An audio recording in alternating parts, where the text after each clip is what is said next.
and welcome to another Skipperwing Draws. This time I'm going to be drawing Mario on the Yoshi bike from Mario Kart 8, because I thought that was made for a very hilarious in-joke. But right now I want to talk more about what I'm doing where I'm grabbing images off of Google. So I know how to draw Mario really well, like back of my hand really well, but I don't really know how to draw the Yoshi bike that well, because I haven't practiced it. So for this illustration I decided I would go out and get some reference. And reference is something you should be doing on a regular basis anyway, regardless of whether you are a pro at what you're drawing or if it's for a client and you're not really sure about the subject, because it allows you to just double check and fact check your work as opposed to just kind of roughing off the top of your head. And it's easy to just look over and say, oh, that's what that looks like, as opposed to trying to draw the details from your brain. I don't do it as much as I should, but I figured I should point out in this video, just in case somebody who's actually trying to learn from these videos is watching, and now you know what to do and what not to do. So right now I am inking, and as I ink, I like to do my outlines first, and then I like to do my shadows. And that's because basically the outlines are never going to change, but the shadows are, depending on where the light source is.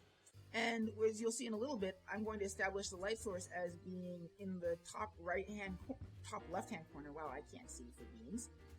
I'm going to establish the shadows as the lights as being in the top left-hand corner, and that way, knowing that, I can plan the shadows accordingly. Because once you know where your light source is, you know what's not being shown in the light, like Mario's inner thigh or the bottom of the bike, and you can say, oh, well, that's where the shadows go.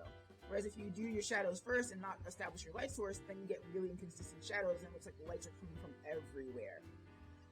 So right now what I'm doing is I'm using a layer mask to create colored outlines.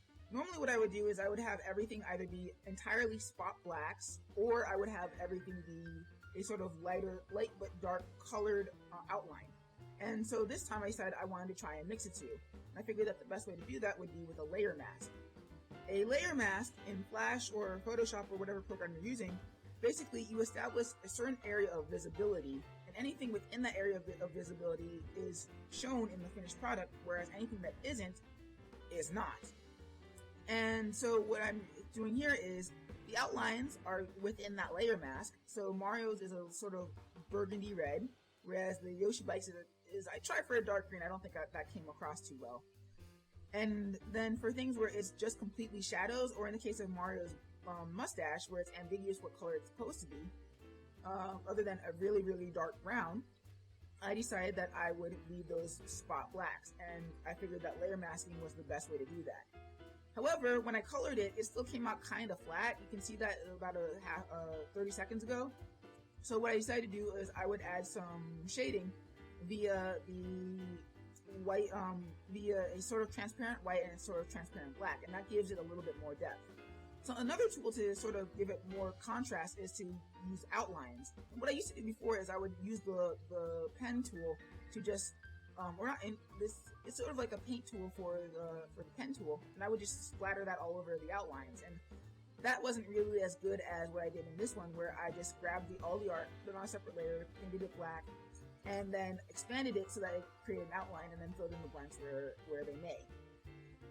I also, when I was finished, I didn't really like that it was just Mario and Yoshi in a blank void, so I decided that I would give it a background. And what better background did you go than sort of anti-gravity route that's made Mario Kart 8 so famous, even though it's not really anti-gravity so much as it is super gravity when you think about it. And so that's what I did, is I decided to push it a little bit and have the sparks be sort of like full-fledged lightning track rather than a just simple, oh, there's sparks coming out of the ground, because you know me, I try not to go halfway, even though that's kind of what I do. But I think all in all, it all turned out really, really well. I like the things that I learned from this, and I'm probably going to try and carry some of these forward in future illustrations. So yeah, that's Mario and Yoshi and the Yoshi bike from Mario Kart 8.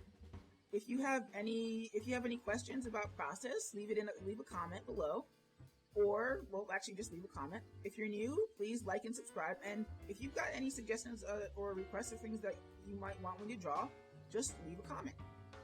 Thank you for watching, and I'll see you soon.